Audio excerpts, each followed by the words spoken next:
Good afternoon, Colin here with Techout, and today we're going to be talking about iOS 18.2 and Apple Intelligence. And is it too little, too late? I don't know. Let's see. I've been using iOS 18.2 as well as my Galaxy S24 Ultra here, which I've had running on One UI 6, Android 14, and now we are running One UI 7, Android 15 on the beta.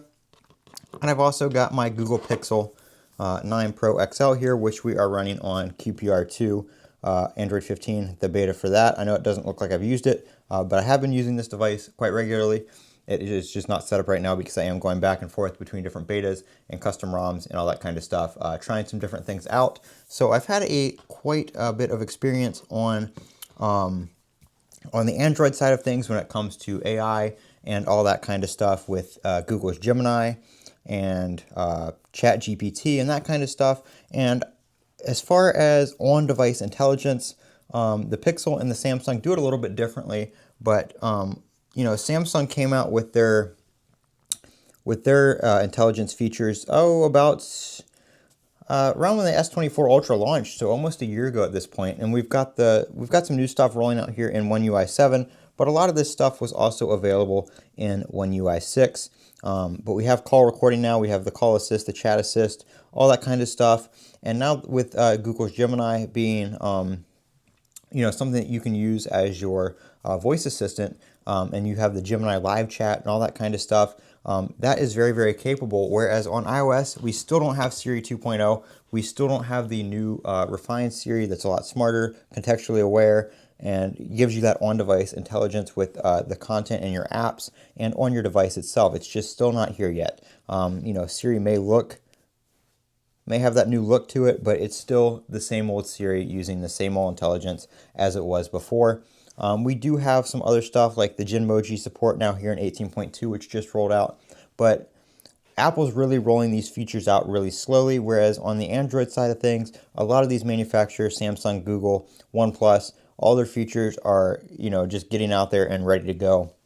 Whereas Apple, we still don't have a lot of the basic stuff, and it's just super, super slow to roll out. So, like I said, I've been using the S24 Ultra and the Google Pixel 9 Pro XL here for a bit now, and I actually are enjoying them more than my iPhone 15 Pro, or 16 Pro Max here, just because of those features. I really enjoy using Gemini, and I do have the Gemini Advanced because when I bought the Pixel, it did come with that for a year, whereas on the Apple side of things, you are using Chat GPT. You're still limited to that basic model after a few requests, so they do have that limit in place there, even on the iPhone, whereas on the Pixel, if you purchase a Pixel device, you get the Gemini Advanced model for a year for free. That also comes with 2 terabytes of storage and Google Drive, and that does transfer device to device. So if I, when I'm using Gemini here on my Galaxy S24 Ultra,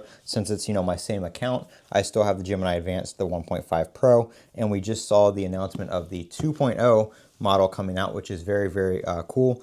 So that should be rolling out here, I think in the next few months is what Google said, sometime in 2025.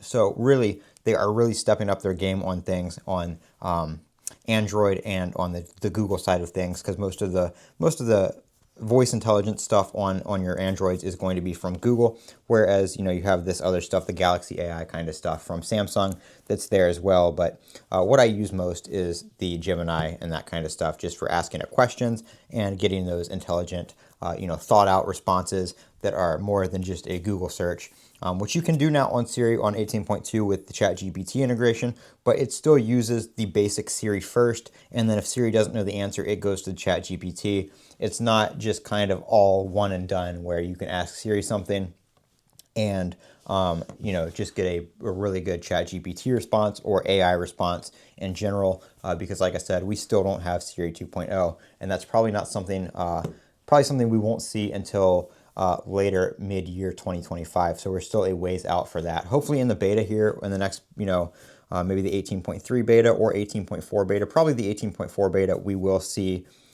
Siri 2.0 start rolling out for developer testing, because I really do want to try that feature out and see how that works, because it looks to be really cool. And it's something we've been waiting almost half a year for now. It's probably going to be closer to the 10-month, maybe even a year mark before we really see those features roll out from what we had announced at WWDC 2024. So too little too late on the Apple AI side of things is pretty much what everybody's calling it, and I do tend to agree. I'm Colin with Techout. Don't forget to comment, rate, subscribe, and as always, have a great day.